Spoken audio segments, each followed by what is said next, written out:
Planet America's fake news. What the hell is going on here?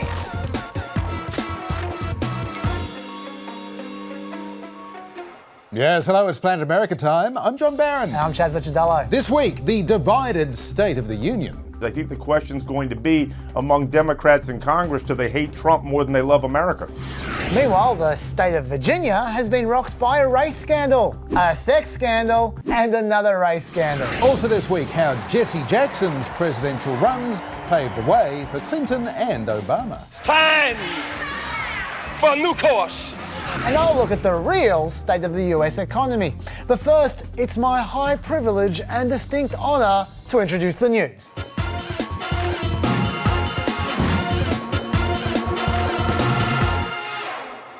And first this week, to the State of the Union. President Donald Trump second and the first since Democrats took over the majority in the House. I stand here ready to work with you to achieve historic breakthroughs for all Americans.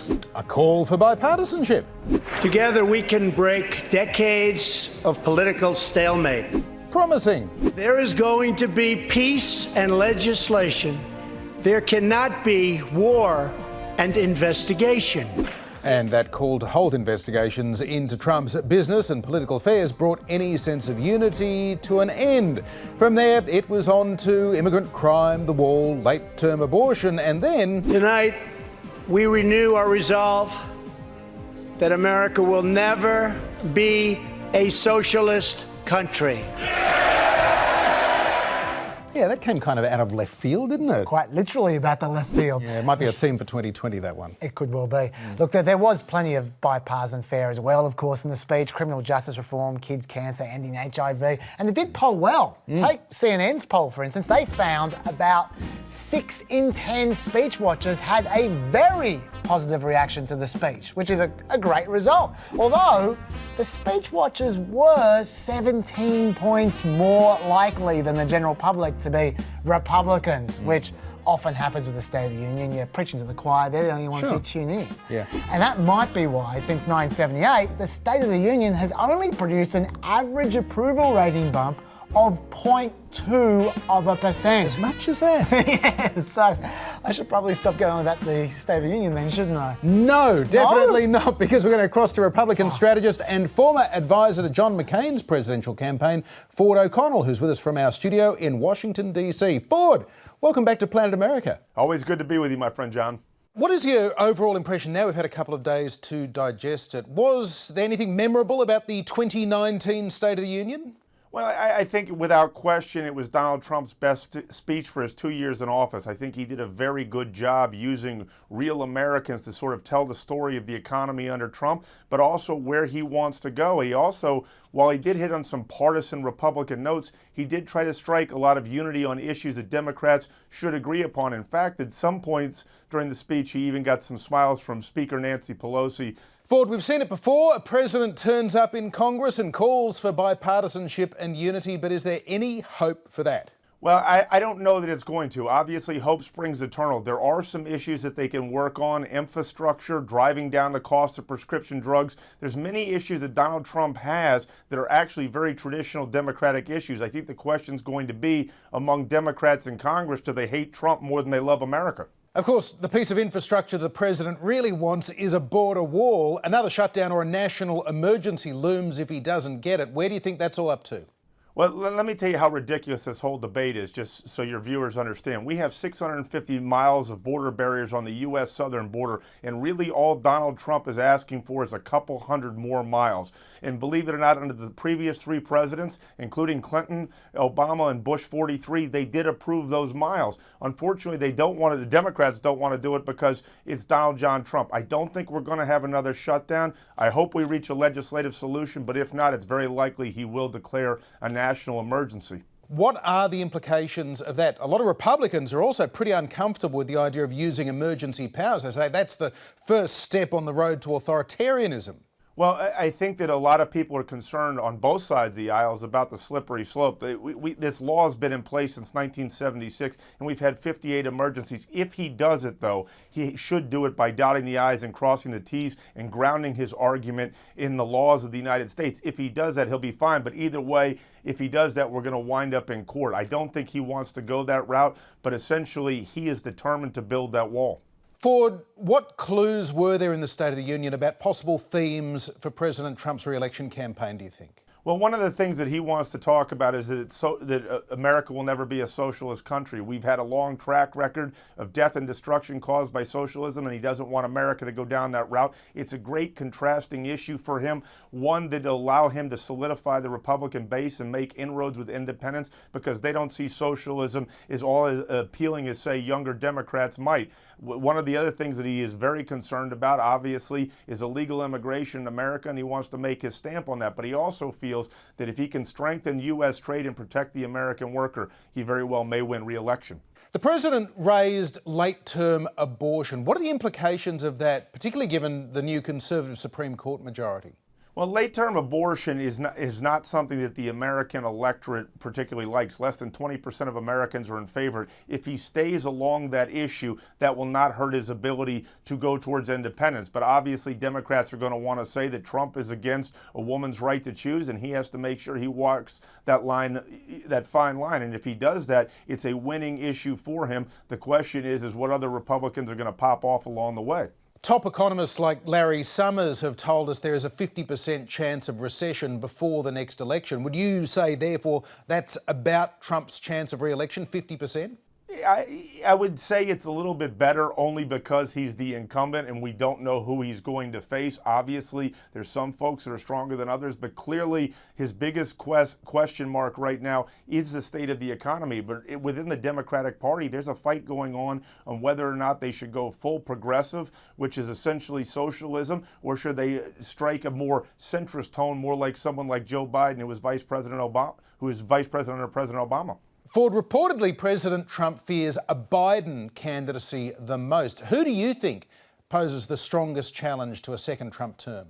Joe Biden, and it's for a very simple reason. He's somebody who does not take a strong stand on hot button issues, and he plays well in the middle of the country. You have to understand that by the time we get to 2020, 43 of the 50 U.S. states will already be decided, and the question will be very simple. Can the Democratic nominee win Florida or Arizona? And if they don't do that, the question is they sweep the Midwest, which in this case would be Michigan, Wisconsin, and Pennsylvania. If they're not able to do that, then Donald Trump will be reelected. Ford O'Connell, always great to have you there. Thanks for your time. Thank you, my friend. But enough talk about Trump's State of the Union, John. Okay. There is only one State of the Union that people actually care about. Really? It's mine. See you at the wall. Big, beautiful words. Thank you. Thank you, members of Congress. The State of the Union is extremely long and with lots and lots of applause. Thank you, Ted. Thank you, ladies in white. And as far as economic growth goes, it is excellent. You can see annual growth here has risen every single quarter under Trump. So, thank you. Yes, thank you. But the unemployment rate has been great as well. Yeah, let's hear the unemployment rate. Yeah, why not? Yeah. The unemployment rate is the best that it's been since the 1960s. It doesn't matter how you chop this up, these are good figures. Whether you are talking about unemployment for those, say, without a high school degree, great figures. Or unemployment amongst black people, these are the best figures we've ever seen for this. Or employment amongst prime age workers. This is the highest percentage of 25 to 54-year-olds employed since the recession. Or manufacturing jobs, where 500,000 new jobs have been created over the last 2 years. Overall, we are talking 4.78 million new jobs created under Trump, which is almost as good as the last 2 years under Obama. Well, look, it's harder to create more jobs at this part of the cycle, okay? I know it's an anticlimax. Sorry. Anyway, moving on. Inflation, that's doing well. That's sticking around that 2% target rate that the Federal Reserve likes so much. Trump's been cutting plenty of regulations. Last year, we saw the first actual cut in total regulations since 1996. Okay, enough applause. God, even for a fake audience, you're annoying. Yeah, I know I wrote you that way. Sorry. Anyway, all those figures before, they were great. But now we get to the more mixed news. Sorry, Chuck. Yeah. Remember this? The Dow just crashed through 25,000. Trump doesn't remember that. That's why 6 months later, he tweeted, The stock market hit 25,000 yesterday. and 6 months later again. Dow just broke 25,000. Look, the Dow isn't going anywhere these days. In fact, Trump's stock market has now fallen behind the first 2 years of Obama's stock market, even though Obama started off with the recession. Look, this is still going okay, but it's nothing special. The Small Business Optimism Index, now that's still pretty high as well, certainly higher than Obama's was, but that's also starting to fall back a little bit. As for Consumer Confidence Index, that's also starting to get a little bit shaky. Now that could be a shutdown thing though, because that's just 1 month, so we'll see about that. But border security, now that's looking good. Southern border apprehensions are less than a quarter of what they used to be. At least I thought that was good, but then I watched Trump's State of the Union and apparently this represents an emergency. I know, you know what I'm talking about, don't you, Kamala? Yeah, she knows, yeah. Anyway, finally, we've got the downright ugly, the trade deficit. Now that's the largest that's been since the recession 10 years ago. And I don't really care about the trade deficit, to be honest, but Trump sure does. What I care about is the budget deficit. And that is the largest that it's ever been during a peacetime economic boom. So that is not great. Here's the big one though. Real blue-collar wages are continuing to grow at a crawl. Now, you might have heard some people say, Trump, that wages are growing at 3% per year. Those figures ignore the effects of inflation, so they're meaningless. Real wage growth is all that matters, and real wage growth, it's been about 1% for a long time now, so that is not fantastic. So, in summary, the State of the Union is pretty good, albeit with a cloud or two on the horizon. But much more importantly than that, the State of the Union speech, both Donald Trump's and mine, is over. Yes, thank you. Thank you, Congress, for your totally fake applause. Big, beautiful world. Now to the extraordinary state of politics in the Commonwealth of Virginia.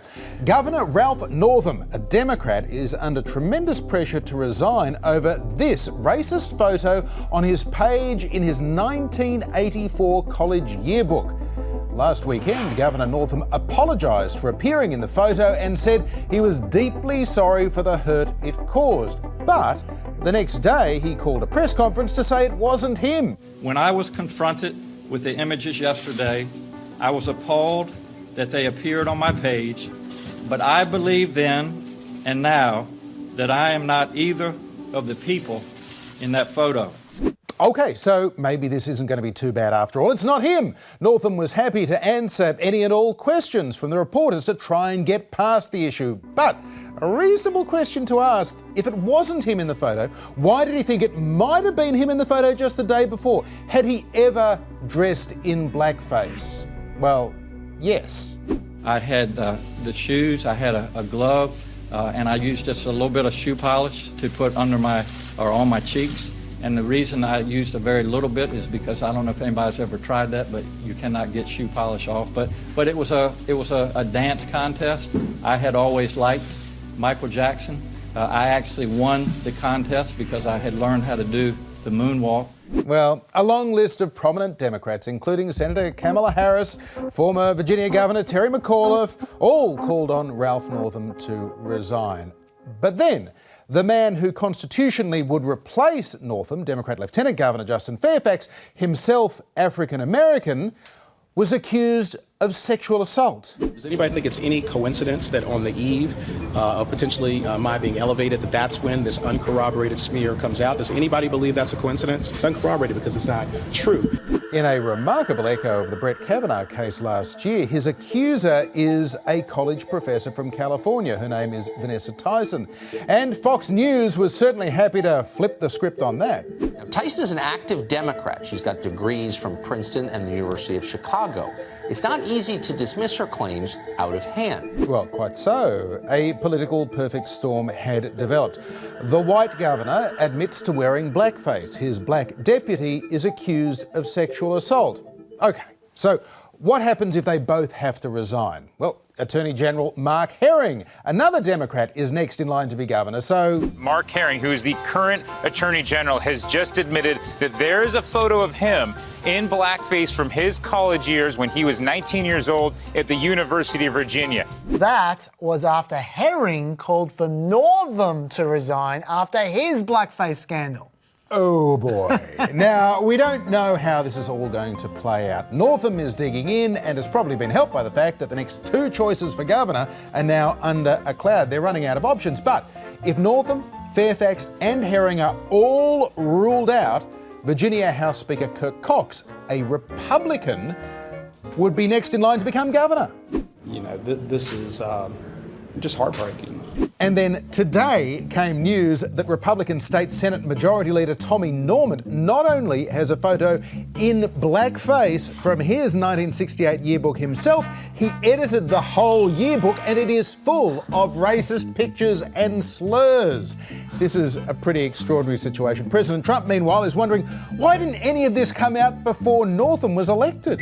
Ed Gillespie, who ran for the governor of the great state of Virginia against Ralph Northam, must now be thinking malpractice and dereliction of duty with regard to his opposition research staff. If they find that terrible picture before the election, he wins by 20 points. But the fun doesn't end there, John, because Ralph Northam's old friend has said that Northam did go to the party where the blackface photo was taken, but he was dressed as a lawyer instead. Is that better? Probably not. But wait for it. Northam maintains that he didn't go to the party, so he's treading on his own defence, and somehow he reckons he remembers what party the photo was taken at, even though he doesn't remember the photo. Is that all clear? Not even slightly. No, but if you understand it, maybe you can explain to me why in another of his yearbooks, Ralph Northam was listed as Coon Man. Now, this was Northam's attempt to explain it. There were two individuals, as best I can recollect, at VMI. They were a year ahead of me. They called me Coon Man. I don't know their motives or intent.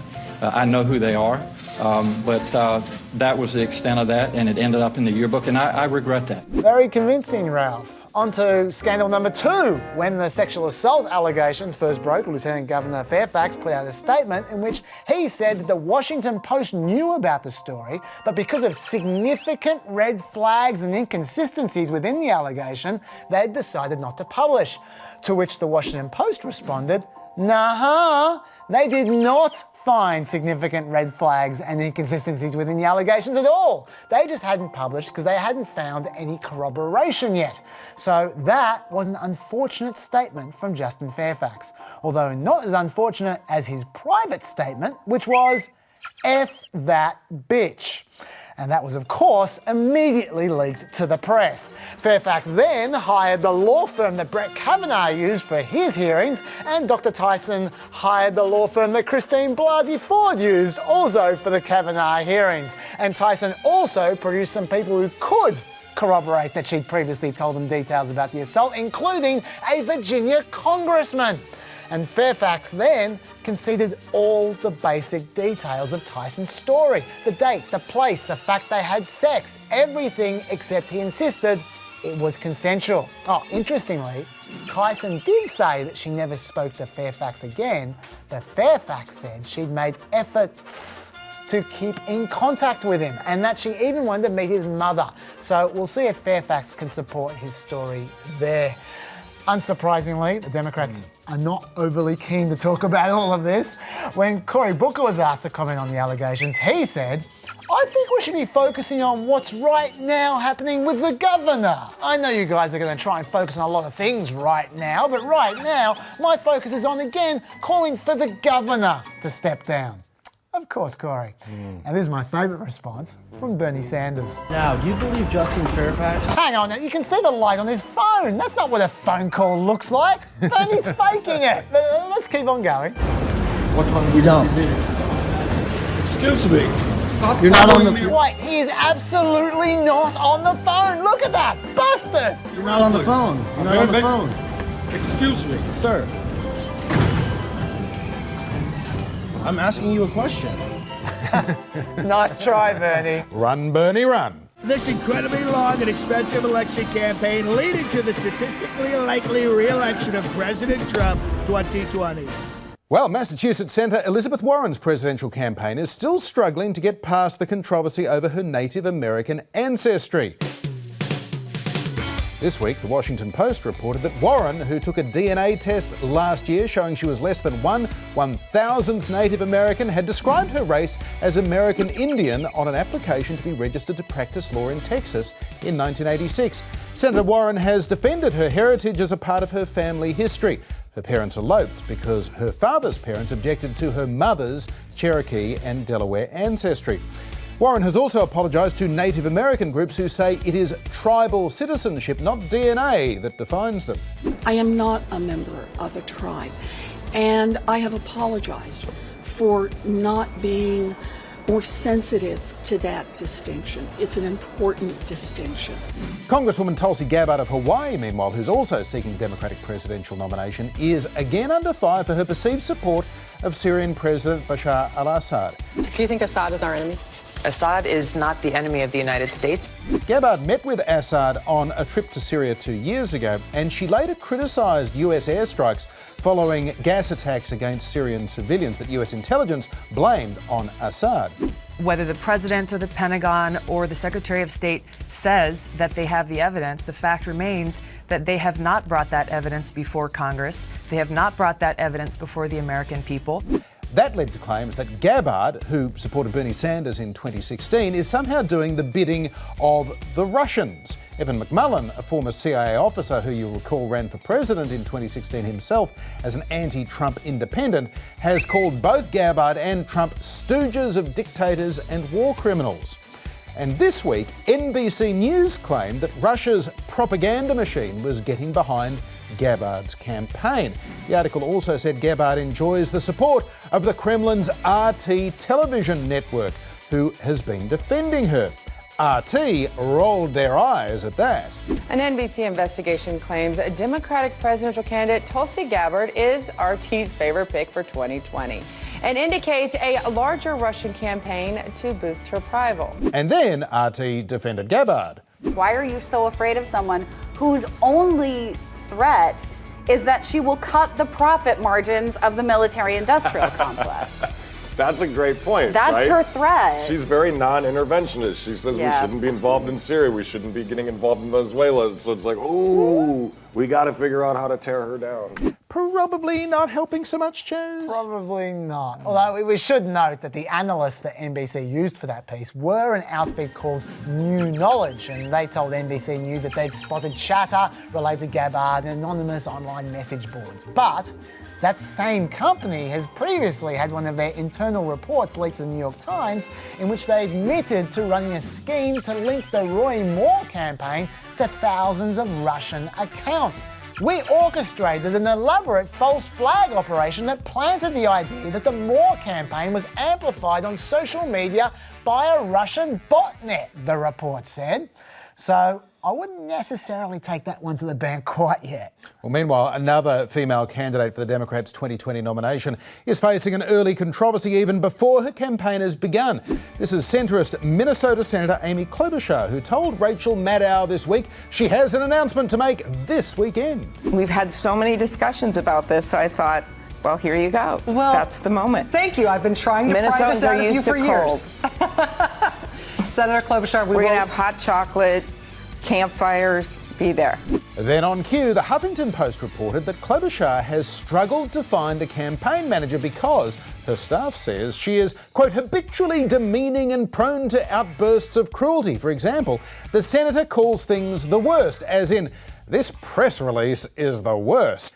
So, not exactly campaign-ending stuff, I wouldn't have thought. No, not really. Although apparently between 2001 and 2016, she was ranked #1 for Senate staff turnover, for what that's worth. So, We'll see if this narrative gets traction. Cory Booker, Senator from New Jersey, announced his White House campaign this week from his own front steps in Newark. We need leadership in this country that understands what patriotism means, and patriotism is love of country, and you can't love your country unless you love your fellow countrymen and women. Now, Cory Booker talks a lot about love, and he is certainly trying to set a positive tone to contrast the Trump era as a uniter, not as a divider. Here's what you need to know about Cory Booker. He is a Democratic senator from New Jersey and at 49, one of the younger candidates in the field so far. He's a former mayor of the city of Newark. The left wing of the Democratic Party thinks he's probably too close to Wall Street. He's never been married, which has led to rumours for years that he might be gay. Although this week he confirmed he has a girlfriend, or a boo. I'd say you don't want to marry somebody now. Once you start getting hot, you might become president. She might just want you for that. No, I got first lady. Before I declare president, I'm dating somebody that's really special. So. Oh, yeah. So Cory Booker got a boo. So he could get a first boo in the next couple of years. And Chaz, as for policy matters, Cory Booker isn't, it seems, falling into the same trap as Kamala Harris a couple of weeks back, saying that while he supports a government healthcare option, he does not support getting rid of private insurers altogether. Yeah, he pointed out that you can have universal healthcare coexisting with private health coverage, just like we do in Australia. Sure. And I'm not surprised that Booker's being careful. He's one of the Democrats' better policy brains. He's been a major driving force for criminal justice reform in Congress, for example. In fact, he's so into criminal justice that he's even trying to help out violent felons, and that is brave because not many try to do that. He also likes a headline. When Booker was mayor, he famously ran into a burning building to save a woman's life. But Booker's got his problems as well. He's been close to the pharmaceutical industry, for instance. Pharmaceuticals being a big industry in New Jersey. As John said before, the finance sector is also big in New Jersey, and Booker received $1.87 million from Wall Street in 2014, making him the top recipient of Wall Street money that year. Although, he isn't taking corporate PAC money anymore. And as damaging as all that is in a Democratic primary, it probably pales into comparison to this. Cory Booker, talented, smart, articulate. I like him. He's a friend. We've been friends for 15 years. He's a good person, and I like Cory Booker. Chris Christie likes him. He's done! Or maybe not. Because according to this poll of Democrats by Monmouth, when asked what kind of nominee that they wanted, 56% of Democrats said they wanted someone who'd be a strong candidate against Trump, even if they disagreed with their views. And only 33% wanted a nominee who agreed with them on the issues if that person was going to struggle to beat Trump. So that is an interesting poll for Cory Booker, and I imagine also for Joe Biden. I imagine also Amy Klobuchar looking for that centre lane too. Well, it's time now for the story of another groundbreaking presidential campaign. In fact, two campaigns that helped to transform American politics. July 1988, Democratic presidential candidate and civil rights leader Reverend Jesse Jackson's 5-year quest for America's highest office is almost over. When you see Jesse Jackson, when my name goes in nomination, your name goes in nomination. I was born in the slum, but the slum was not born in me. And it wasn't born in you, and you can make it. Jackson had won primaries and caucuses in 13 states, almost 7 million votes and over 1,000 delegates to the Democrats' convention. I want you to vote for me. Jackson wasn't going to be the Democratic Party's nominee, and he wasn't going to be president, yet he'd changed politics in America. But I am somebody. I am black, beautiful, proud. Jesse Jackson first came to national attention as part of the civil rights movement of the early 1960s. He worked alongside Dr. Martin Luther King and was with him at the Lorraine Motel in Memphis on April 4, 1968, when Dr. King was shot and killed. By the 1970s, Jesse Jackson had emerged as a leader in his own right. That is why I challenge you now to stand together, raise your fists together. Jackson first ran for president in 1984 on a liberal progressive social justice platform. Surely you know we can win. Equal rights, equal pay, healthcare for all, higher wages, less money on defence, more money for schools and public housing. It's time for a new course, a new coalition, a new leadership. Jackson set out to build what he called a rainbow coalition. Black, white, Hispanic, Asian, Native American, workers, farmers, young people, gays and lesbians, anyone who'd missed out under Reaganomics. Somebody got to rise above race, rise above sex, a new leadership, a choice, a chance. Part of Jackson's strategy was to expand the electorate and reach out to groups that typically didn't vote. He also used his campaign to champion international issues like the fight against the apartheid regime in South Africa. I've struggled diligently during this campaign to get more focus on South Africa, for example, and third world problems, and seemingly it's difficult to break through. Jackson was a supporter of the Palestine Liberation Movement and a two-state solution with Israel. At his campaign launch, Jewish protesters claimed he was an anti-Semite. And Jackson was criticised for accepting financial support from Arab groups. It's common practice for Congress people and editors to go to Israel and to be sponsored by the government. It's never seen as offensive. Then came reports that he'd referred to Jews with the derogatory term Jaime, calling New York Jaime Town, the controversy undermining Jackson's inclusive message. Let the rain come down! Let's vote! In the end, while Jesse Jackson and Senator Gary Hart mounted strong campaigns, they couldn't stop former Vice President Walter Mondale winning the Democratic presidential nomination in 1984. Our flag is red, white, and blue, but our nation is rainbow. Red, yellow, brown, black, and white, we're all precious in God's sight. Jesse Jackson had won 21% of the vote in the primaries, but only 8% of the delegates under a winner-takes-all system. Jackson argued that was unfair and the party changed to a more proportional system. The new voters Jackson's campaign mobilised are credited with winning back the Senate for Democrats in 1986 and holding on to the House. You win some, you lose some. In 1988, Jackson ran for president again, and for a time, it looked like he could even win. At least this guy thought so. And all political observers, regardless of their affiliation, now believe that Jesse Jackson, in fact, has a fighting chance to become the nominee of the Democratic Party and has a fighting chance to become the next president. Michael Dukakis won the nomination and lost the election to George Bush. Still, in the decades that followed, the Rainbow Coalition Jesse Jackson built helped to put both Bill Clinton and Barack Obama in the White House. If the Democrats' winner-take-all system hadn't changed at Jackson's urging, Hillary Clinton, not Barack Obama, would have been the Democratic nominee in 2008. Well, that hurts my feelings. And now, thanks to the likes of Bernie Sanders, many of Jackson's policies have gone from the left of the party into the mainstream. I've worked with Dr. King, worked with Mandela. I've seen a lot, but I've never seen the righteous forsaken.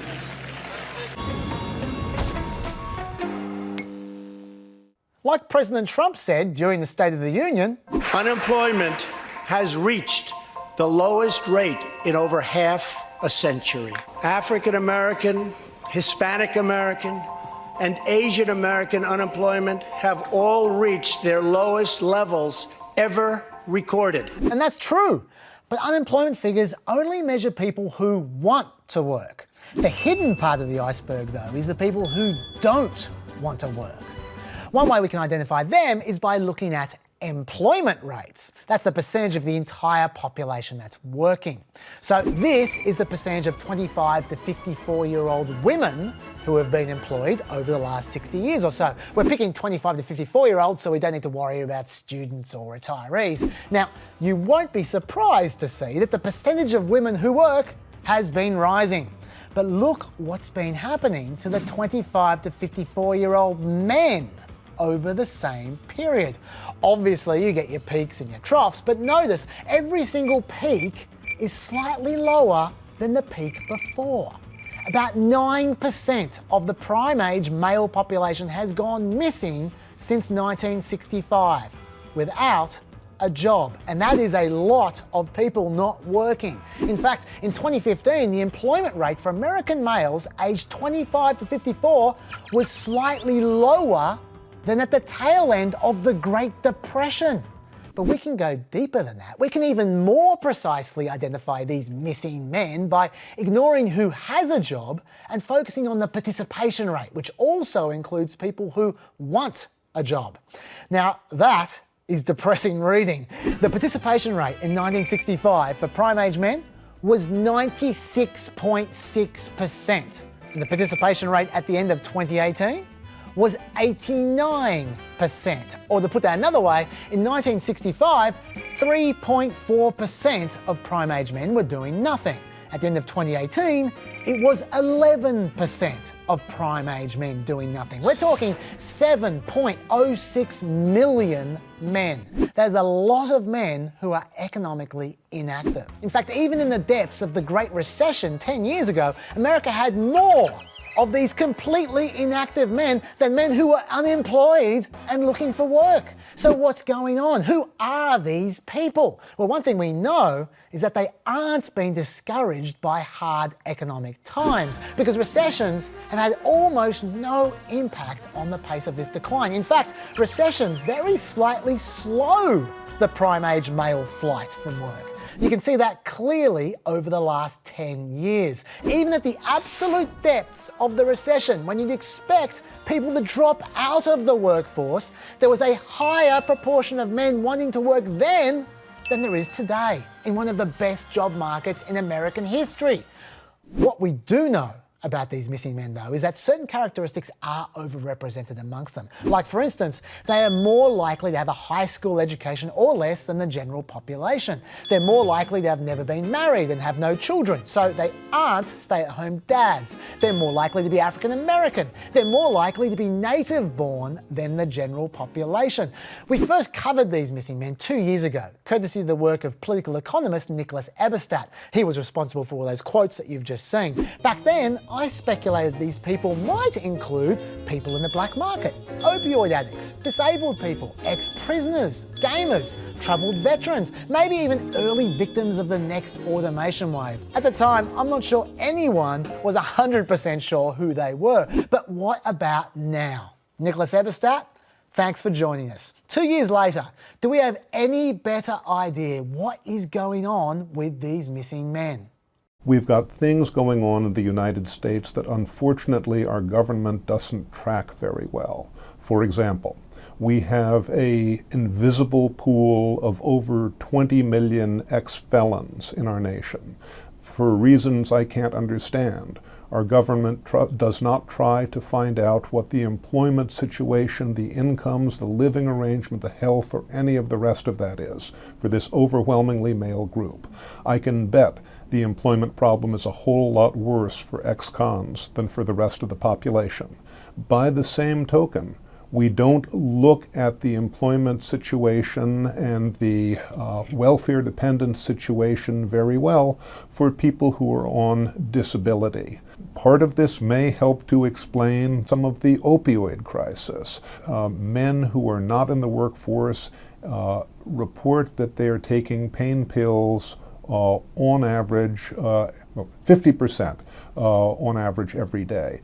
But the information that we have to go with is not nearly as good as we'd like. Well, with the exception of the disability pension people, how are these people supporting themselves? The non-working men are supporting themselves by selling off their assets, by relying upon family members or friends for support, and perhaps also through activities that aren't reported to the income tax authorities or to the Census Bureau. Now, there are all kinds of activities out there that aren't work, but they're still worthwhile, like, say, volunteering for things or being creative. Maybe they're artistic beatnik types. Do we have any idea what they're actually doing with their lives? Although you might say they seem to have nothing but time on their hands, they do surprisingly little help around the house with children or other household members, or with household chores.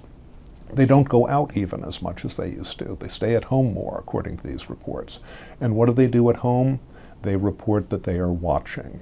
We don't know what they are watching, but they're watching screens of various sorts. And they're doing that a lot. By their reporting, about 2,100 hours a year. So sitting and watching is akin to a full-time job for America's non-working, non-training men.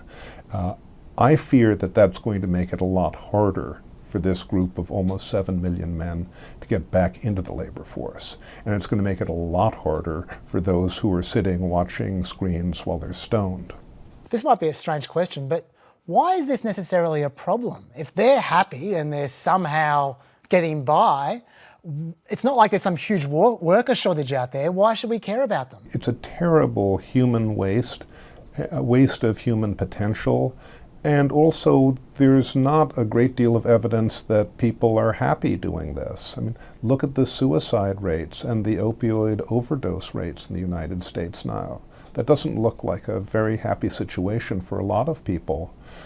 This decimation of the working-age male workforce population is leading to slower economic growth, to bigger income and wealth gaps in our country, probably to bigger budget deficits and more social welfare dependence, to more fragile families, to less active social mobility, I think probably also to a more fragile civil society. I really can't see anything good that comes out of it. Finally, the million-dollar question, how do you make people want to work again? I think there are a lot of things we can do that we haven't been doing. One thing, of course, would be training. College isn't for everybody, but everybody should have a skill. We have a big problem with small businesses in the United States. The trends for new startups have been going down for almost 40 years. Some of it is taxes, some of it is the burden of regulation, but if we don't have healthy small businesses, we're not going to have the demand for work that we ought to have in our country. I think we need to turn our disability system entirely upside down. Right now, we have a system which was well intended when it was invented back in the Great Depression, but as it works today, it sort of incentivizes helplessness and dependence. We don't want that. It's not good for the people who are trapped in that. And finally, we need to do something about this unique American problem of the 20 million invisible ex-felons who are not behind bars. It's about 1 in 8 adult men, just to give you a sense of this. Until we have evidence, we're not going to be able to have the evidence-based policies for helping people who want to re-enter the economy, re-enter society, really. So there are things we can do if we want to do them. Nicholas Eberstadt, thanks for visiting Planet America. Thank you so much for inviting me. And on that note, Chaz, we are right out of time for another trip to Planet America. Yes, although, as we know, abortion's become a very big issue, John, and today more so than ever, because the Supreme Court is examining a very serious case. It could lead to the end of all abortion in red states in America. We'll tell you why on our Facebook page and on iView. So we'll see you there. Bye-bye now.